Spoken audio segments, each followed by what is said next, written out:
Today, let's look at the second topic of the CFA Level 3 exam curriculum, capital market expectation.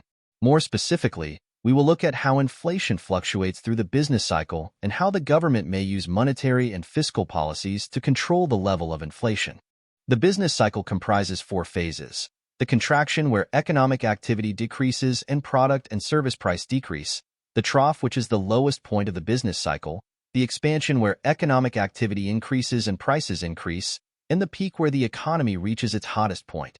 Throughout the business cycle, the economy experiences deflation during the contraction and trough phases. Then, during expansion towards the peak, the economy experiences inflation, where the GDP increases and the purchasing power of money decreases. Now, it may lead to a hard landing if either deflation and inflation gets out of control. The government aims to keep inflation at a moderate level around 2% because it is easier to cool down an economy than to stimulate it. The government has 2 tools at its disposal: the monetary policies and the fiscal policies.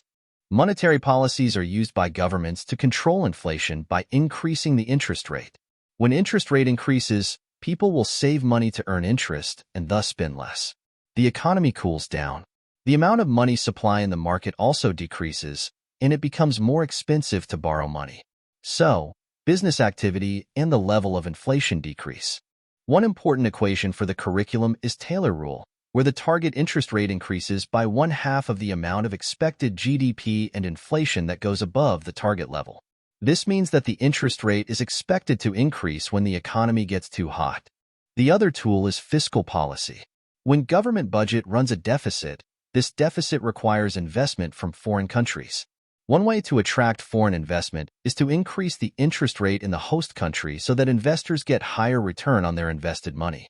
Nominal interest rates are the result of the combined effect of monetary and fiscal policies. Nominal rates are also the sum of the real interest rate and the inflation rate. It is important to be able to predict the level of nominal interest rates based on given monetary and fiscal policies. For example, when monetary policy runs loose and money supply runs high on the market, inflation will increase. Combined with loose fiscal policy and thus higher real interest rate, the nominal interest rate is expected to increase. In another case, tight monetary policy and loose fiscal policy together give intermediate nominal rate. The other 2 possible combinations of monetary and fiscal policies are shown here. Hope this video was useful for you.